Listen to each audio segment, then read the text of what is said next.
Whether your beer is in a bottle, can, or glass, kick back and relax. It's better on draft.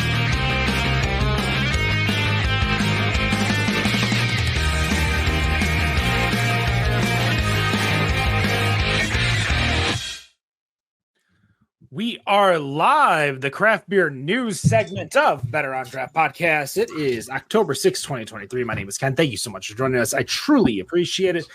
If you are not joining us live, join us live on Facebook, YouTube, and Twitch, all at Better on Draft. You can join us live starting 7:15 p.m. Eastern. Let's go around and see what everybody is drinking, starting with Dennis. Dennis, what do you got?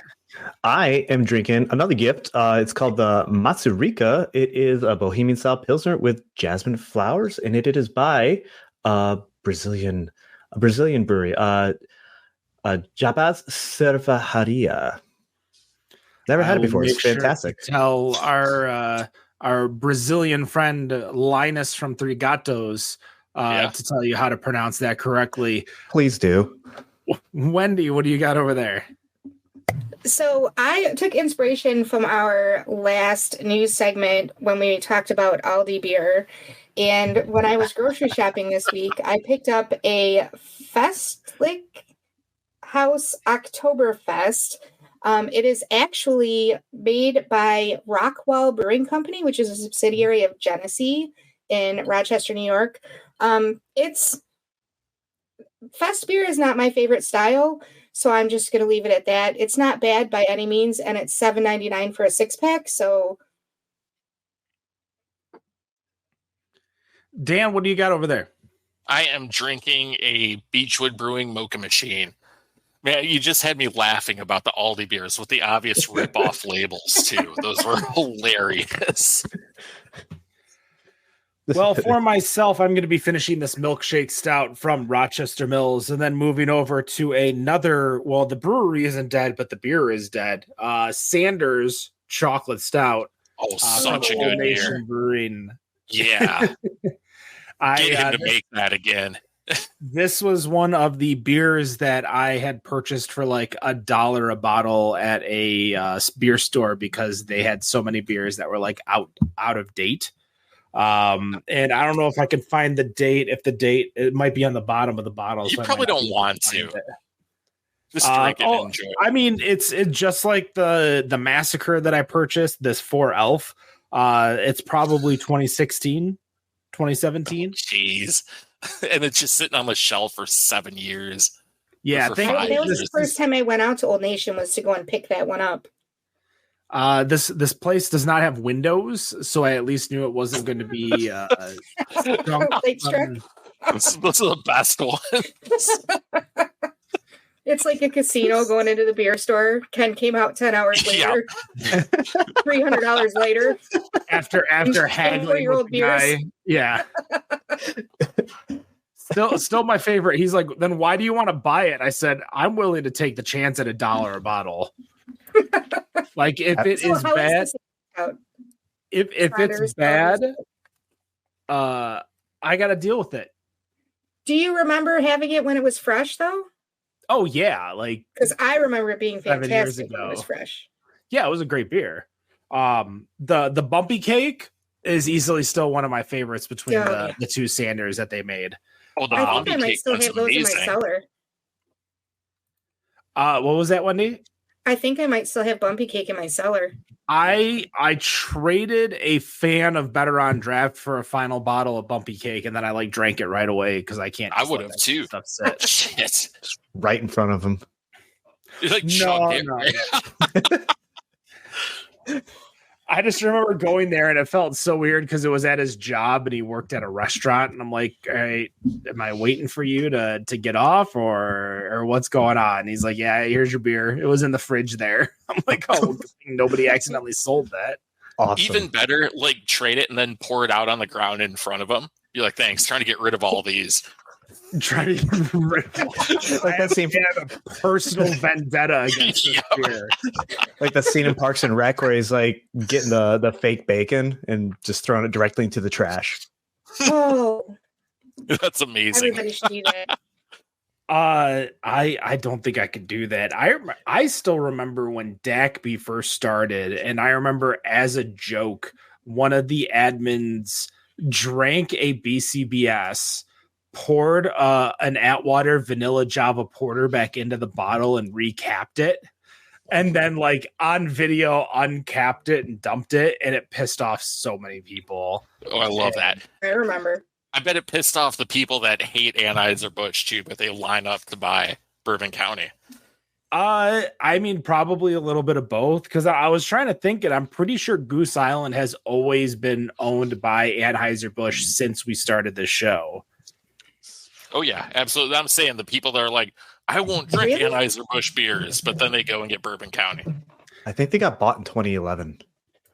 Those are my Yeah, favorite people. We They got need to bought get a while back ago. on, Yeah. just so they'll send us beer again. They I sent us a great box. Yeah. Yeah, I don't think Matt still works there. But I can see what's going on. I would love to get an update on them. I loved how very upfront they were about everything too, because they talked about the infected beer. They talked about the field goal competition that they had. When Cody Parker, I think, did I just pull that name out of my ass? Cody Parker missed like a 30-something yard field goal. So they set it up behind the brewery and said, anyone that can kicks this gets a free six-pack every day for life or something like that. And everyone missed it. They're thinking Adamakan Sue trying to kick a field goal, and that's what you get. Listen, the math was there for Sue kicking that because he won some like contest between all the O line and D line where they didn't have to do like the last run of the day if you won the kicking contest. So the theory was there, even though we lost that game by that one PAT. Let's go over the news, start chatting about what's going on within the world of craft beer. So I will, you know what? Let's start with Wendy. Wendy, you have a lot you wanted to talk about. What did you want to talk about today? So I actually have two articles that really kind of sat with me. So let's talk about Tilray, I think. So Okay. Tilray, the Tilray beer beer brand actually closed its acquisition of 8 beer and beverage brands from Anheuser-Busch, officially making them the 5th largest craft brewer in the country, holding 5% of the craft beer market share. They are the number 1 craft brewer in the Pacific Northwest, 4th in the Southeast, and 5th in the Northeast.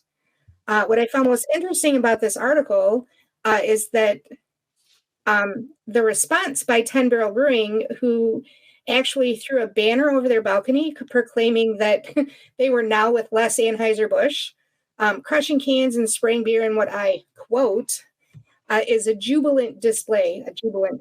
I guess that's where the quote should go. The press release final sign-off even said, "Bye, Felicia. Now let's get back to business." So 10 Barrels Brewing founder, he was the original founder, Chris Cox, who still manages the brand, said they were excited for 10 Barrel and our new partner, Tilray.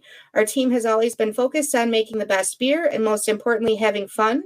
10 Barrel winning, more equals more fun, more innovation, less PowerPoints, less Zoom calls. Let's go.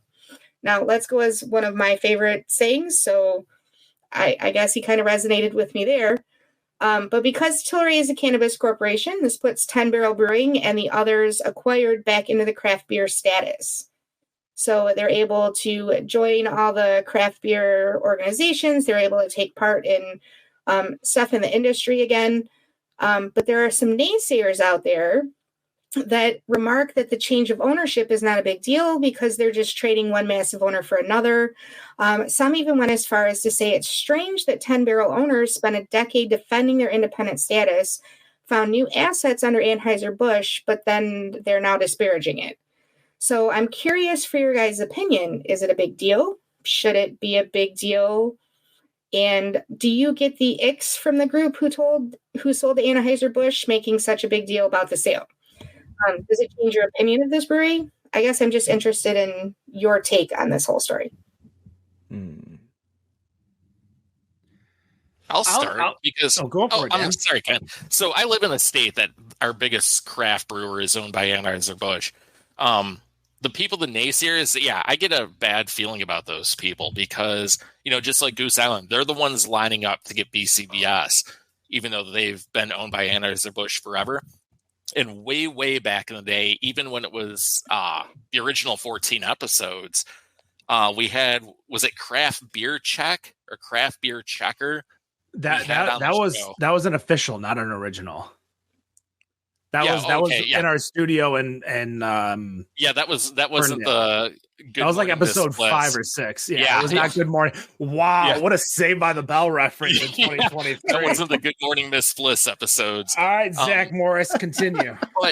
But when he was on, and God, I forget his name, but he said once you're not craft beer, you can never go back to being craft beer again. I personally think it's garbage. 10 Barrel's a good brewery. They always put out solid beers, even though I don't like a lot of the styles they make. Stop ragging on these guys for making business decisions. These are businesses where, livelihoods are involved and, people have to think about what they do. They sell these assets off because, they're in the business to make money. Stop giving them a hard time for doing so. Their beer doesn't change. It's just as good. So if you're out there ragging them, don't drink their beer then. Like, who cares? They probably don't care either. So I think they're absolutely craft beer. That episode was January 2016. Oh boy. Craft Beer Check with Rudy Jachan, Jahchan. It's probably pronounced something else. I have no idea.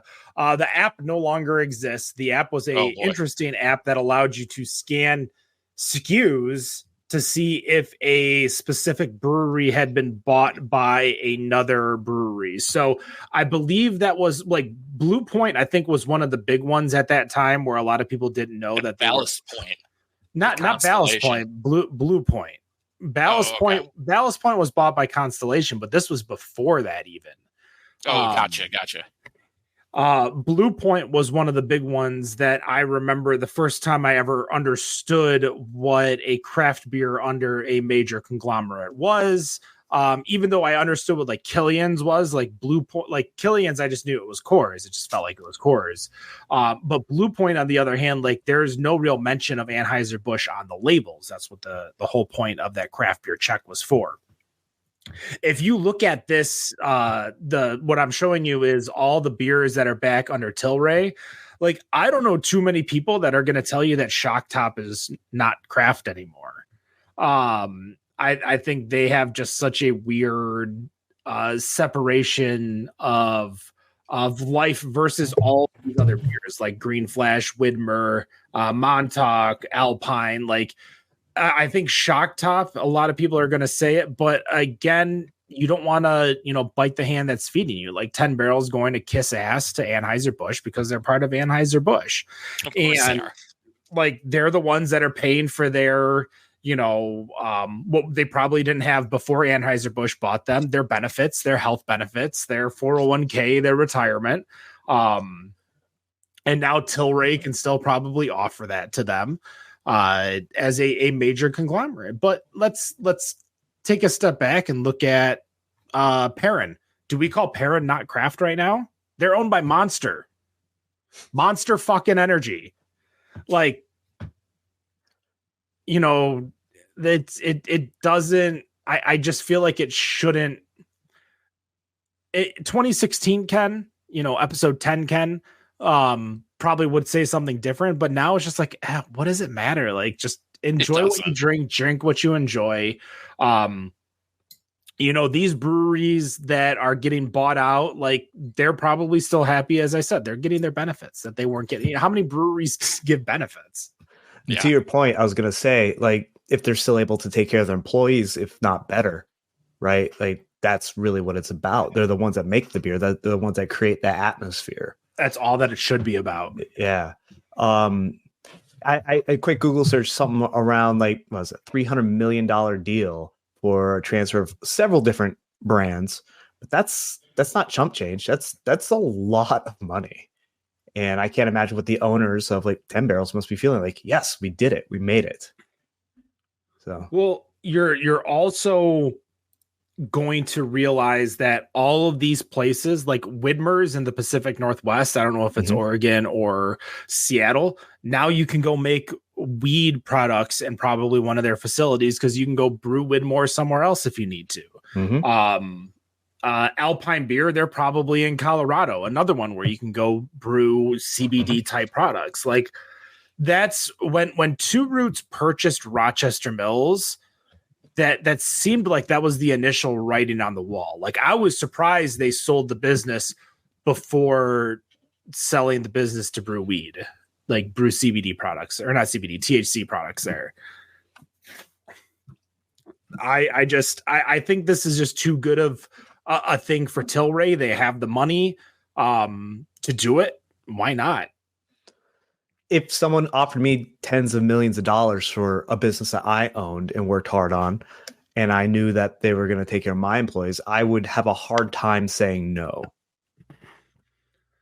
Yeah, that's something we've talked about on this show. Like people, we always joke like everybody's got a price for these bigger breweries, but in reality, if you're taking care of your employees and you're protecting the brand, they don't care as long as everything's good. I'm sorry, Dan. No, so I'm looking at these brands. I'm glad you got that thought in first. You know, I wonder what the volume of these beers. Like I see Red Hook ESB in there. When's the last time you had a Red Hook ESB? Or when's the last time you had a Shock Top? I know Shock Top's a good gateway one to get in there, but I'm curious about the performance of some of these beers that they picked up and if it was really worth it. I went to that bowling alley when we remember how we talked about Shock Top was a bowling alley beer, and then we went to I went to that bowling alley again this past weekend. It was not there. Oh, it was gone. They got rid of it. Yeah. Did they have the pretzel wheat this time? They did not have any Shock Top beers there. So I haven't thought of pretzel wheat in so long. Holy shit. You don't need it. It was a terrible beer. No, you don't need to drink that or think about it. It just had like a Ratatouille moment, but like the opposite. So I tend to agree with everything you guys are saying. My thing is the naysayers that are like, oh, they're flip-flopping on this. If a business makes a decision that they think is going to be in the best interest of their business, and then they figure out that it's not actually in the best interest of their business, and they're able to switch ownership that will put them back on the right track, why would you not be happy for them? Like, it's still so we've had different people, different opinions on the show. New Glarus, when they were on, said they chose not to sell to Anheuser-Busch because they didn't like the way things went with that company, with when they would take over. Mm-hmm. Understandable. Then we had Goose Island on, and they explained to us all the differences that we thought they would be other differences, like they'd be hiring new people and they'd be firing people, but it was still the same people working there. The difference was that they got better benefits, they got higher pay. You know, there were a lot of good things that came about it. So why would we condemn a business for trying to make that decision that's best for their company and then being happy when it was reversed, if it was actually better for their company to reverse it? I guess that's my whole thing. Like Ken said, stop complaining and just drink the beer you like. 100%. I agree. That is true. I wonder if it could also be like an element of like gatekeeping, right? People feeling totally gatekeeping. Yeah. It's that ownership of somebody else's stuff, but it's like, oh, I knew them when they only had like, a 3-barrel system, stuff like that. Now they sold out, man. And not to bring music back, but that's what people said about Metallica when they made a music video. Oh, they sold out. Well, they're making money. So true. Yeah. Well, sure, allowed to do. Let's be honest, Anheuser-Busch hasn't made the best decisions when it comes to their brand lately. Regardless of which side you're on of this whole fiasco that they've had where their sales are dropping, it was a bad decision on both sides. So I don't understand why you wouldn't want to distance yourself from that. Yeah, that's fair. You can get Bud Light for like a penny these days when you bail in that rebate. So, yeah, it's good to distance yourself, and but don't get mad at people who also sold to them. It's Right? at the end of the day, it's about these people created this company. They're doing what's best for themselves and their employees. Don't get mad at them and be like, "Oh, I'm Oh not yeah, drinking that's your the beer American anymore." dream. You liked it before. What changed with the beer? You're mad because of the ownership? Like, get out of here. So the choices of I lost my my presentation here. The choices. Good job. I know. I ruined everybody's life. I was able to find the production numbers for 2020. And there are a handful of these breweries that are at 100,000+, including some of the breweries under Craft Brew Alliance. Shock Top was at 170. Wicked Weed, which did not sell, is at 115. Blue Point did 75K. Like, a lot of these breweries are still making a decent chunk of beer. Which These are barrels? Yeah, these are all barrels. Yep. That's a lot of beer that they're selling. Yeah, so like the top breweries, as you can see right here on it's Yingling, Boston, Sierra Nevada, and I mean you're getting into they're the number 5, so they're going to be right above Gambrinus, so Trumer and Shiner, at number 5.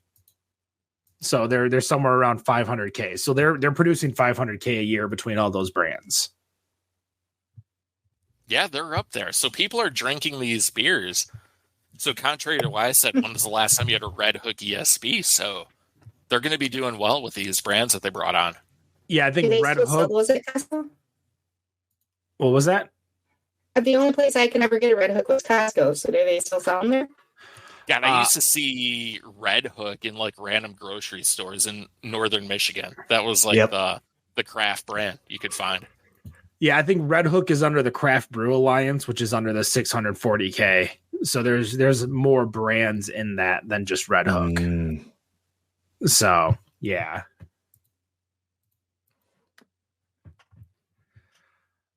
So that was it. Okay. No, that's a great point though, and once again, people get mad about this, that, and the other. I don't know.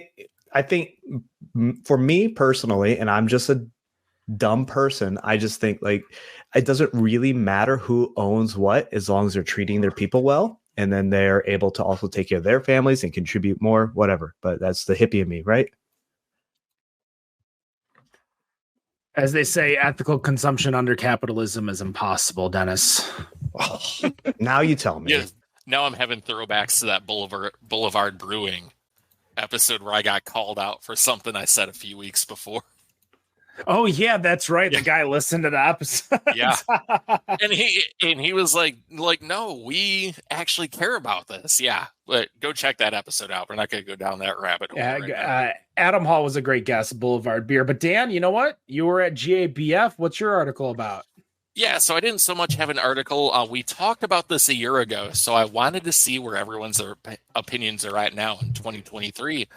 Versus 2022. So I linked to you guys the winners from this year where you can look up medals that everyone won from GABF. Now, Michigan had a terrible showing. There weren't many breweries there. There's only 2 medals that came out of Michigan. The one that sticks in my mind is Ken, you said a year ago that maybe these medals don't matter anymore. And I want to see everyone's opinion if winning a medal at GBF still does come down to mattering. So you can sort those by state and style, whichever you prefer.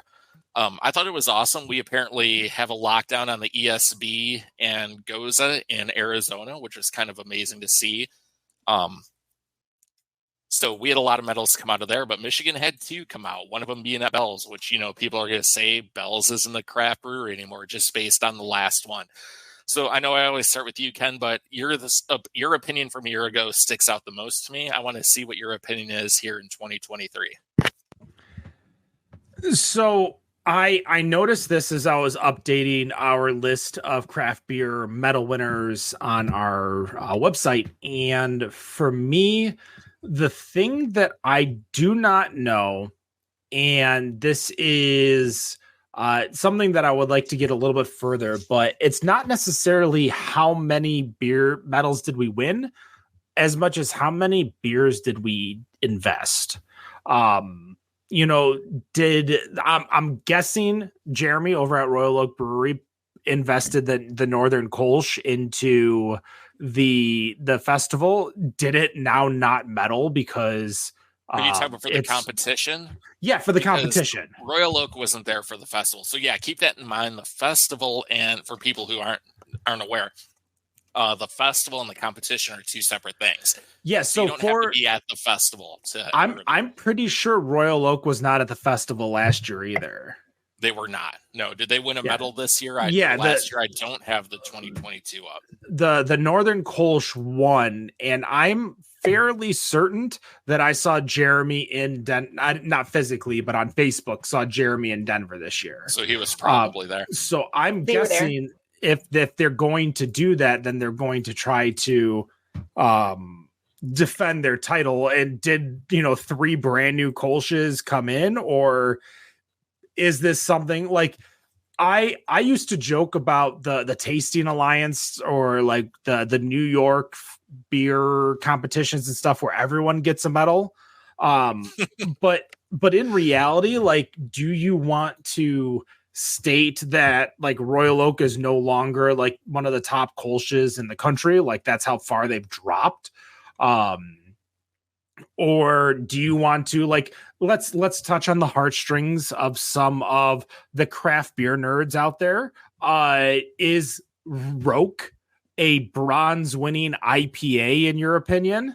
Because Livewire was a bronze winning IPA, therefore it's one of the top. It was the 3rd best IPA that year in 2016.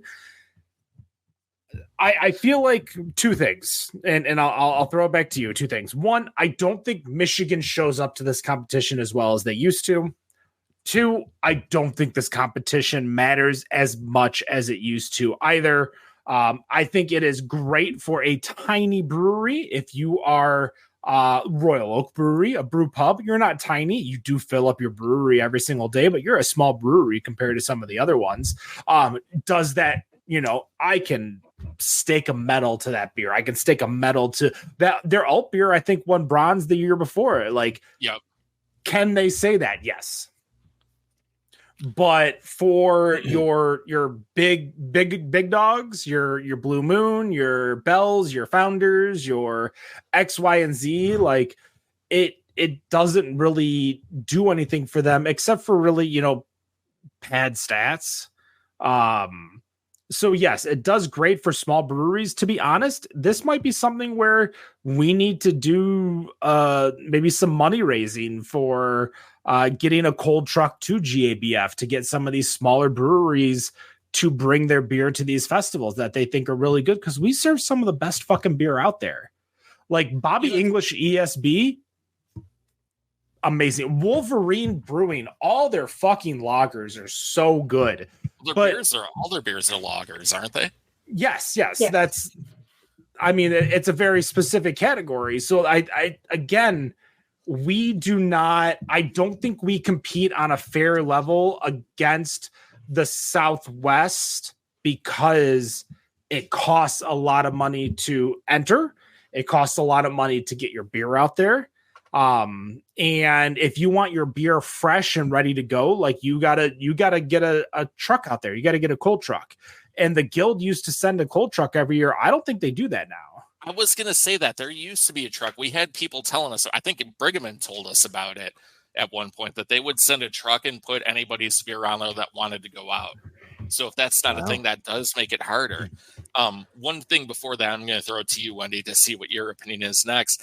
I agree with you to some point, Ken. A lot of these smaller breweries do chase us. Like, for example, we have one in Arizona that's been chasing medals there. They've got 5 or 6. They got like 3 golds and 3 bronzes in a row.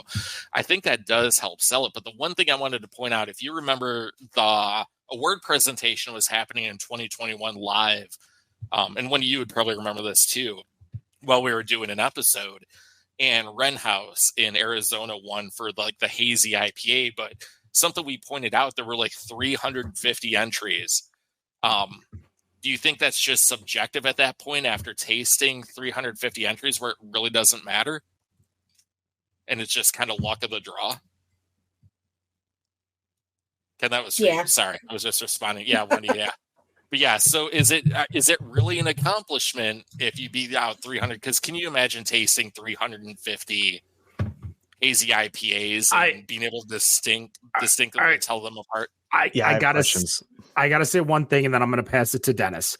Is it an accomplishment? 1000%.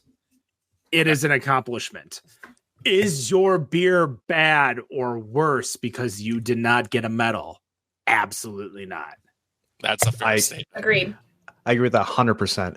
Is it the same people tasting all 350 beers, or is it like a panel of people that like, all right, you get this 30 and I'll get this 30 or whatever? So Insider Baseball will state that a table will get 10 beers, and then they'll potentially move 2 forward and keep 8 back.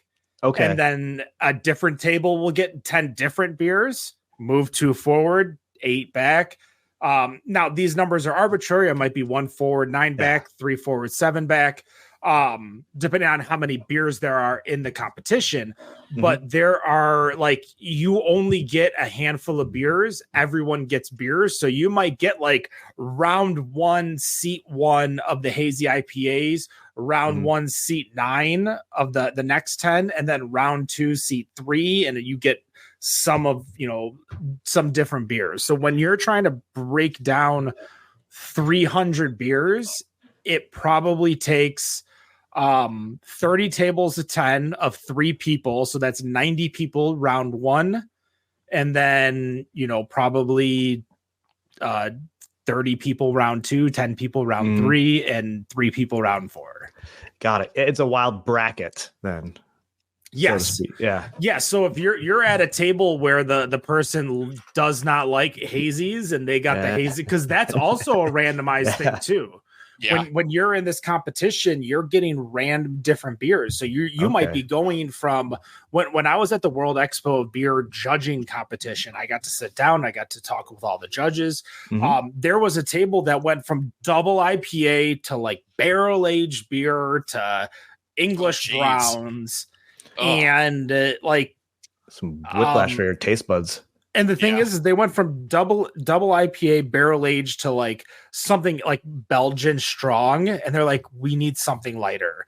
And they like had to ask the judges of the runners of the competition to give them something that's a lot lighter, because they just went through all these high ABV, high octane beers.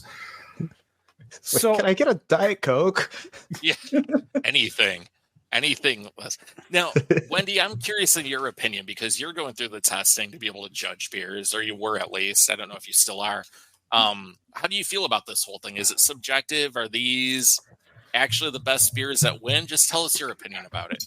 I think it is totally subjective, even though you're given a set of rules that you need to follow. And like, even beer styles that I don't like, I can taste it and tell you, yes, people who like that beer are going to like it. This is the way it's supposed to taste. But when you have 300 beers and you're going through, like Ken said, with a bunch of different groups, not everybody is tasting the same beer. So that first table of 10 might have liked those 2, but the next table of 10 might have liked 2 of the other ones that they didn't send forward. So while yes, it is a huge accomplishment because you made it through all of those different rounds, you also have to know that it's probably not that your beer is not as good as the other ones. It just didn't pass through those particular judges. It's like watching The Voice.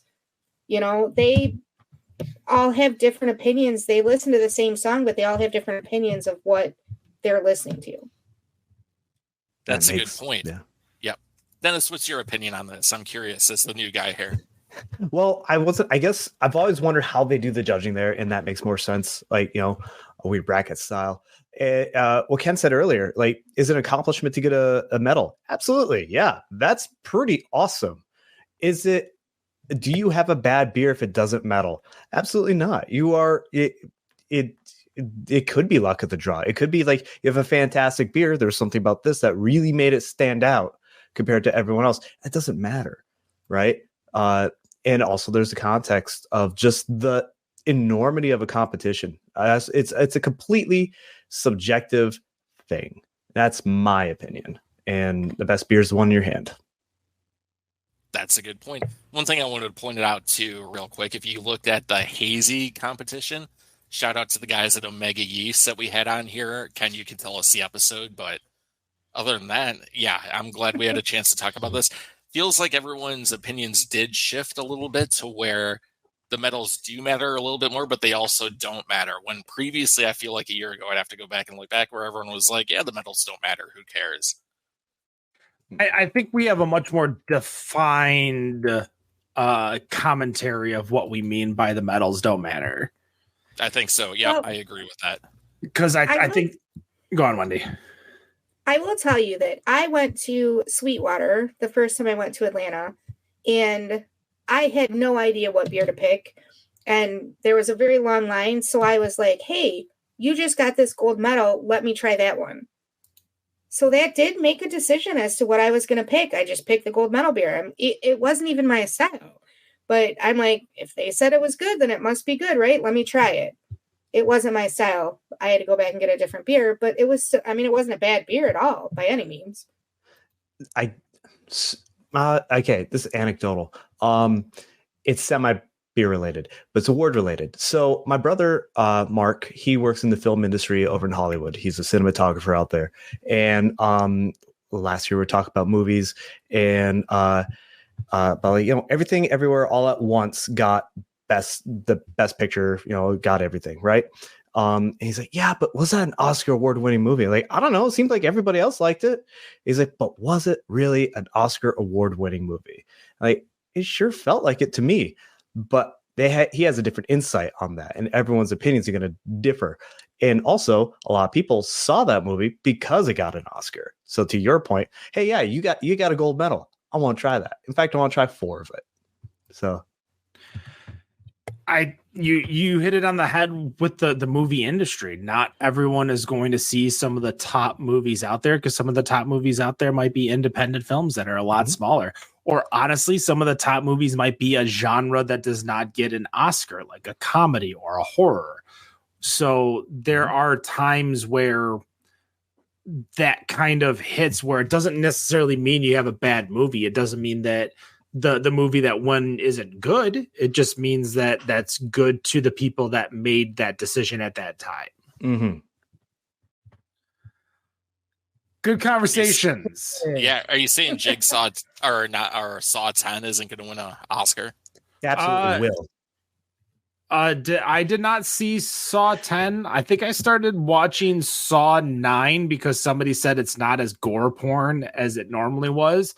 And then it started off with the dude who plays McMurray on Letterkenny. And I'm like, oh, this is not what you said. Oh, not Saw. It was Spiral. Oh, yeah, Spiral. Jigsaw and Spiral were the two between. Jigsaw's I've never seen a Saw movie ever. Not one of them. First one's really good. It's definitely an adventure to watch the first one, and then after that, you don't need to watch anymore. I didn't realize that there were 10 Saw movies until I saw a poster for Saw 10. It's all good until Donny Osmond gets his head crushed. Oh, yeah. Or not Donny Osmond, Marky Mark's brother. Donnie Wahlberg. For a long time, I thought that was him. I think that's hilarious. They're the same person. I have one of those, what do you call it when something changes, like the Berenstain Bears and the Berenstein Bears? Mandela Effect. Yeah, so yep. Mandela Effect. Like, I remember when I was younger, I was a huge New Kids on the Block fan. And Donny Osmond, said not nice stuff about him. So I was like, I'm through with you, Donny Osmond. Oh, it's Donnie Wahlberg. Or did Donny Osmond actually talk shit about him? You said Donny Osmond first, but I think it's funny that you brought that up. But I was like, I'm through with you. Yeah.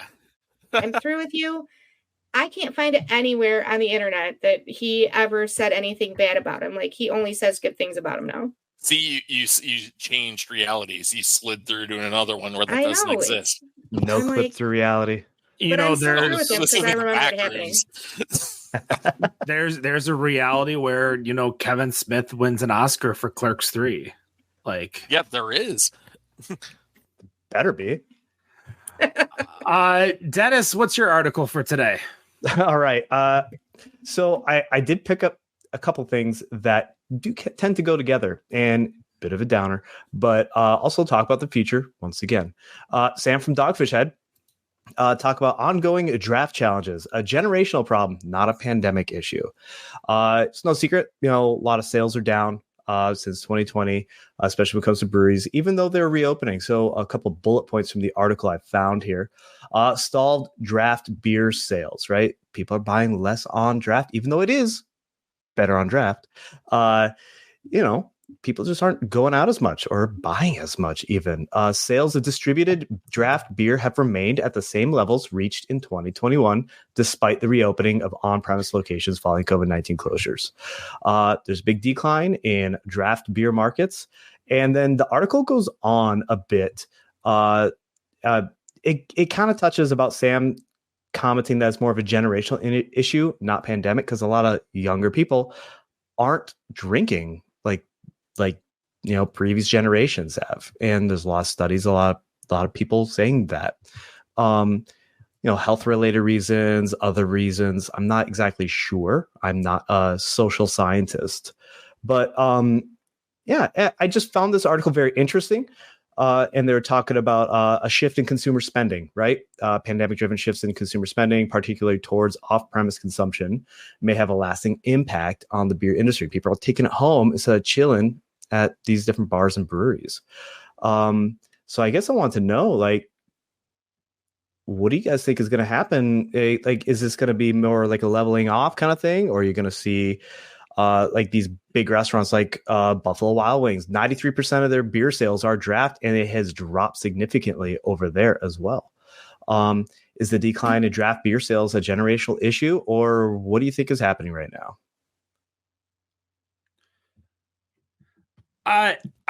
There's one comment in there that I think is very important, and that is the advent of tall boys for craft beer as well as regular beer. That is true. Yes. Tall boys, yes. Here's the thing, and Dan, you're laughing, but I can't tell you the amount of times where I have now gone, and if I'm stopping on the way home somewhere, and I'm stopping at a Speedway gas station, and I'm buying a tall boy of Labatt Blue for $1.79. No, I agree with you. I agree with that. Instead of going to the bar and drinking at the bar, we have a membership to the local Noose Lodge, but we don't go there very often. One, because it's cheaper to drink at home, but two, I don't have a affinity. We were talking in our previous episode about places we have to go when we go to a city, like a brewery. Mm-hmm. When I go to the Troy area in Troy, Michigan, I'm always going to the Gathering Place. That is probably the biggest thing that I will make sure to stop at if I'm in the area and I have the time. But now, price wise, time wise, everything like that, I'd rather come home, crack open a beer, play some slots on DraftKings on my phone app, and watch TV. Yeah. Well, yeah. Go ahead, Dan. Sorry. A good point, Ken. No, you're totally fine. I'm sorry. I didn't mean to cut you off. So you brought up a good point, Ken. Now, I know you and I have kegerators, Dennis and Wendy. I don't know if you do, but having a keg at home makes it's really cost effective, especially if you want that beer that you have on tap. And even what you just mentioned about tall boys, Ken, even when I go to the craft beer bar, not a brewery that has the store and the bar, excuse me, you can grab a tall boy or a pint out of the fridge and take it into the bar. And it's even more cost effective to do that. So I can get a pint of something on draft for, say, $7 or $8. I can grab a pint of Old Rasputin for $4.50. Mm-hmm. So, maybe that is kind of killing craft beer too. We've talked about it before. These millennials and whatever Gen Z's called, if they have their own word, they're not drinking as much beer. They're going to these RTDs, they're going to seltzers, they're going to non-alcoholic options. It really almost feels like beer, and especially craft beer, is a Gen X and above thing right now, with a lot fewer of these newer generations really drinking it. Yeah. And Wendy, I'd like to hear your thoughts on it too, because there's a generational divide. There absolutely is, and there's probably more of an economic divide more so than anything, to be completely honest with. To Dan's point, it's a lot easier to just grab a beer from the fridge and then take it home. So what are your thoughts on, like, decline in draft beer sales? Well, so when I picked out the beer for today's show, the Aldi beer, I thought about it because I am a huge proponent of drink local. I want to promote Michigan beer as much as I can, but I also understand that there are times when you can't afford to spend $10.99 on a 4-pack when you can spend $7.99 on a 6-pack, and it's the same ABV. It's again, it's not a bad beer. Like, you have to make choices sometimes. So, I mean, I get the economic divide. I wonder though, sometimes, like Dan, you mentioned that's with the Gen X and above thing. A lot of my Gen X friends who are craft beer people have told their kids, when you're in college, you should be drinking the cheap beer. That's a fair point. So, yeah, you should be drinking the hams and the. Even though we're Bud drinking Natty the good Ice beers and paying a little bit more money for them, we've instilled in our kids that it's not their time to do that yet. Like, they should be drinking the cheap stuff and just having fun. So maybe that has something to play with it. When I was growing up, I was just told, if you have sex, you will get pregnant and you will die. That was what I was told. You will die, and you will die. Is it the same thing? 100%. But you're going to get some kind of disease, or you will get chlamydia and you will die. Well, okay, and that's a very fair point though too, right?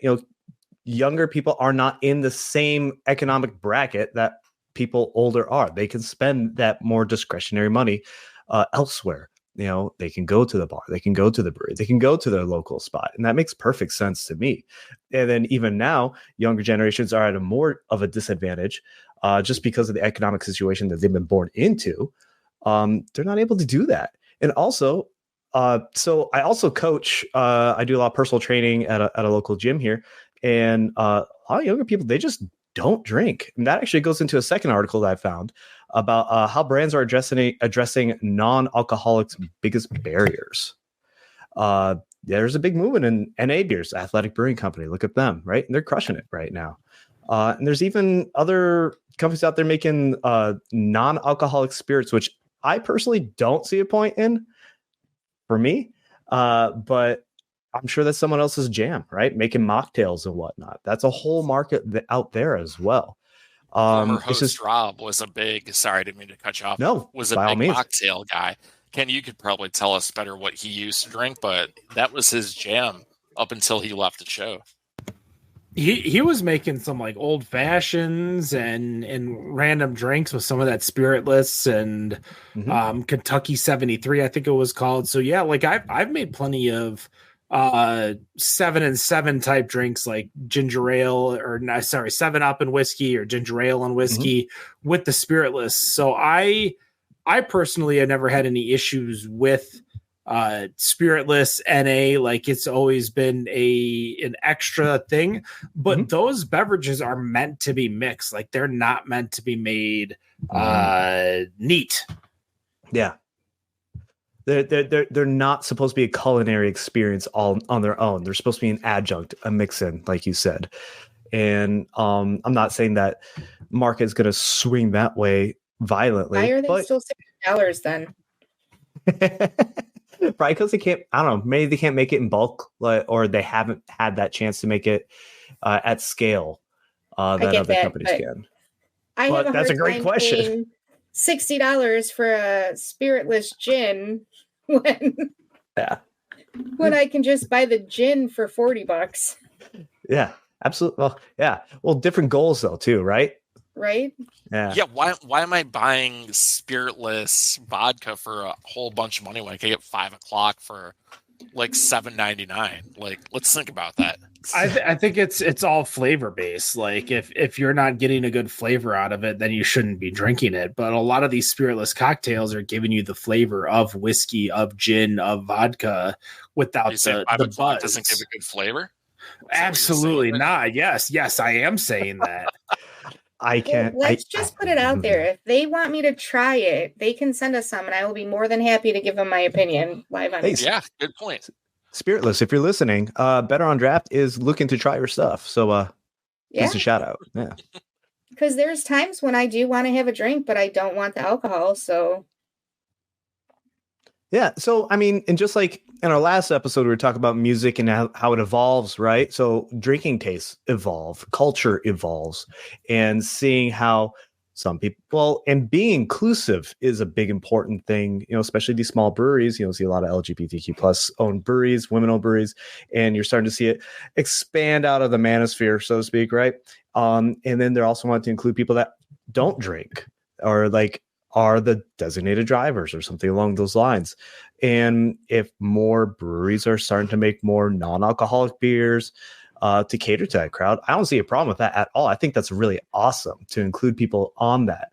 It is interesting to see how these articles are phrasing it. Like, oh, they're cutting into beer sales. Like, well, breweries can pivot too and should if they want to stick around. Oh, 100%. So it's funny you bring up the non-alcoholic. A lot of breweries have to contract that out, if I understand correctly. We've talked to a lot of breweries where they don't have the dealcoholizing equipment to do it. So that does make it difficult. But I'll tell you this, and there's still a stigma against non-alcoholic beer. I was talking to someone online, and they were like, why no one should be at the bar if they're not getting drunk. I'm like, then why do these breweries have non-alcoholic beers? They absolutely want those people there. There's just a stigma out there. Like, there's nothing wrong with going to the bar and drinking a Heineken Zero. But there's people out there that like, if you're not getting drunk, you shouldn't be there. It's like they're just as bad as the people that are yelling at you for not drinking craft beer, saying, "Oh, you're drinking Sex in a Canoe because you're drinking Budweiser." Like, yeah, well, that's an opinion. I'm glad you have it. It doesn't matter. I guarantee these bar owners are like, "Come on in and have your Heineken Zero." And then you have these. They have these bars exploring like craft non-alcoholic options because people are buying, the macro non-alcoholic. So it's a good thing to see. I just wish the stigma would go away. It's just the bros of beer. Like there's too much. What's the good word for it? I was about to say abuse, but abuse is peer pressure. There's too much peer pressure when it comes to alcohol. I mean, how many times, talk about anything that involves alcohol aside, softball league or beer league, bowling, darts, cornhole, like all of these events, like going to a pub trivia night. There's no restaurant trivia. You got to go to a pub. You got to go to a place that serves alcohol. So there's a lot of things that revolve around beer or drinking, and sometimes even over drinking, over indulging. And when we were talking about when you were talking about, as a college kid, like make sure you drink the college kid beers, your Hams, your butt. Like even then, people are a little too peer pressury when it comes to alcohol, and I think. Dan, you bring up the word stigma. I think that peer pressure is the best way to. It needs to end. Yeah, people need to stop. And I'm guilty of it. I'll be 100% guilty of it. I will admit it. I should say. And I think as I've grown older, I learned a little bit more because I would offer people drinks and I'm like, oh, why aren't you drinking? It's free. Like you should drink. It's free. I'm giving it to you. Like drink, come on. And now I'm like, wow, I was an asshole because I'm pushing something on someone that did not want that something. And, sure, hindsight's 2020, but as long as I learn from it, I think that's a good thing to understand. And that's where I think we need to move as a culture. And I'm going to be honest, I think the young generation's going to push it. I don't think they're going to take it. I think they're going to look at the person who's like, oh, come on, why aren't you drinking, guy? Like if I was at like the Moose Lodge with a bunch of like, boomers and, a bunch of retired people. Yeah. Your Clint Eastwood, Gran Torino people. The guys I'm watching salt in their beer. Yeah, And I'm sitting there drinking an NA beer, and they're like, "Oh, why are you drinking that?" And they're probably using some type of offensive language to whatever they call me. It's none of your business. Whippersnapper. And that's the thing, is I think the younger generation is a lot better at like countering that. I think millennials are starting to get to that point. Like, I think the millennials are the first generation to start being like, well, fuck them for thinking, oh, that's how they grew up. Like, they need to evolve and move forward. A Gen X too, hell yeah. But I think within the alcohol industry, I think we just need to crush that as a collaborative. Everyone needs to, stop that. Yeah. It's funny that you... Oh, go ahead, Dennis. I'm sorry. I was just going to say, if people don't want that product, give them something that they want. Simply put. Yeah. But, I was going to make a point that it's similar to what we were talking about. People are like, oh, that's not craft beer anymore. That it's the same people like, oh, you're drinking non-alcoholic. The bar owners are putting it in there. They want these people around. It's just that subset of people that are like, oh, you're drinking a non-alcoholic. What's wrong with you? No, that's like, knock it off. People are allowed to have a good time and not drink, which is the best part about it. If you are drinking so much that you feel bad that other people around you aren't drinking, yeah, you should probably not be drinking. You can absolutely have a great time. I go out somewhere quite a bit and only drink NAs. Like knock it off, and no one cares there. It's not one of those places, but there's a lot of people out there. Like, just drop it. Like, just grow up. Here's the thing too, is I think, like, within my friend group, even we, as people don't drink, or people know that that's the designated driver, like, that's a lot of people are making the extra effort to have the NA beers, to have the alternative beverages, so that if you want to partake in the party, quote unquote, like, you can still join us with your NA beer. Or as Cynthia puts, she's a wine drinker. They have NA wine out there. So if you're going to be drinking, and you want to drink your rosé, but you don't want the buzz because you got to drive, or you're the DD. Yeah, exactly. 100%. Or if you're just not about that life, which is totally fine. Which is fine too. I think. Go ahead. I was going to say, Dan, I think because we're in the world of craft beer, we deal with beer people. We deal with people who drink alcohol. So it's not very common for us to associate within this podcast, this industry, someone who is a natural because they're recovering, because they're because of their religion.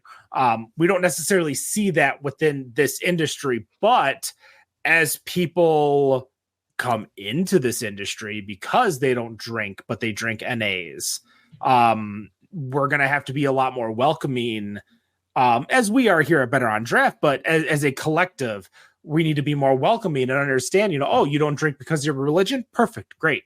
Let's get you an athletic goal, or a Sam Adams or a Brooklyn Hoppy Amber, and we could talk about it. And some of them don't even want that because they want nothing that's, they want 0.0. And you can be NA at 0.5, but they don't want alcohol, period. So you got to find a 0.0. So one more quick thing. I know we have I'm sorry. We have another article still. So no, we're cutting it after this. This is the last article.